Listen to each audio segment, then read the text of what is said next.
রূপমকে একটা চাকরি দিন। এমএ পাস, বাবা নেই, আছে প্রেমিকা। সে 2-1 মাস দেখবে, তারপর নদীর এপার থেকে ওপারে গিয়ে বলবে, রূপম আজ চলি, তোমাকে মনে থাকবে চিরদিন। রূপমকে একটা চাকরি দিন, যে কোনো কাজ, পিয়নের কাজ হলেও চলবে। তমালবাবু ফোন তুললেন। ফোনের অন্য প্রান্তে যারা কথা বলেন তাদের যেহেতু দেখা যায় না, সুতরাং তারা দুর্গেয়। তমালবাবু মামাকে বললেন রূপমের একটা চাকরি দরকার। মামা বললেন কাকাকে, কাকা বললেন জ্যাঠাকে, জ্যাঠা বললেন বাতাসকে। মানুষ জানলে একরকম, কিন্তু বাতাস জানলে প্রথমেই ছুটে যাবে দক্ষিণে। সে বলবে দক্ষিণের অরণ্যকে, অরণ্য বলবে আগুনকে। আগুন গেল আলিমুদ্দিন স্ট্রিটে, আলিমুদ্দিন ছুটে চলেন নদীকে বলার জন্য। নদী এসে আছড়ে পড়ল উপকূলে।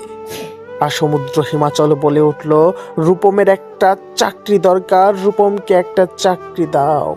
এমএ পাশ করে বসে আছে ছেলেটা। কয়েক মাস বাদের ঘটনা। আমি বাড়ি ফিরছিলাম সন্ধ্যাবেলায়। গলির মোড়ে 7-8 জনের জটলা দেখে হঠাৎ থমকে দাঁড়ালাম। জল থেকে সদ্য তুলে আনা রূপমের ডেড বডি, সারা গায়ে ঘাস, খড়কুটো, হাতের মুঠোয় ধরে থাকা 1 টাকার একটা কয়েন। পাবলিক বুথ থেকে কাউকে ফোন করতে চেয়েছিল মনে হয়। ভারত সরকারের টাকা, কয়েনের দিকে আমার চোখ। সারা গায়ে সবুজ ঘাস, ঘাস নয়, অক্ষর।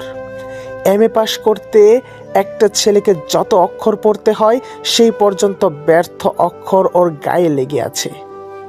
একটা ছেলেকে কেন আপনারা এমএ পড়ান? কোন আহ্লাদে আটখানা বিশ্ববিদ্যালয় বানিয়েছেন? তুলে দিন। এই কথাগুলো বলবো বলে ফোন তুললাম পবিত্র সরকারের। ফোন বেজে উঠল, ফোন বেজে চলল, ফোন বেজেই চলল। 20 বছর ধরে ওই ফোন বেজেই চলেছে, আরো 20 বছর বাঁচবে। বাতাস বলেছে অরণ্যকে, অরণ্য বলেছে নদীকে। নদী উপকূল থেকে আছড়ে পড়ল, বলল, রূপমকে একটা চাকরি দাও, রূপমকে একটা চাকরি দাও। কে রূপম? রূপম আচার্য, বয়স 26, এমএ পাস। বাদিকে গালে একটা কালো দাগ আছে। রূপমকে একটা চাকরি দিন। এমএ পাস, বাবা নেই, আছে প্রেমিকা। সে 2-1 মাস দেখবে, তারপর নদীর এপার থেকে ওপারে গিয়ে বলবে, রূপম আজ চলি, তোমাকে মনে থাকবে চিরদিন। রূপমকে একটা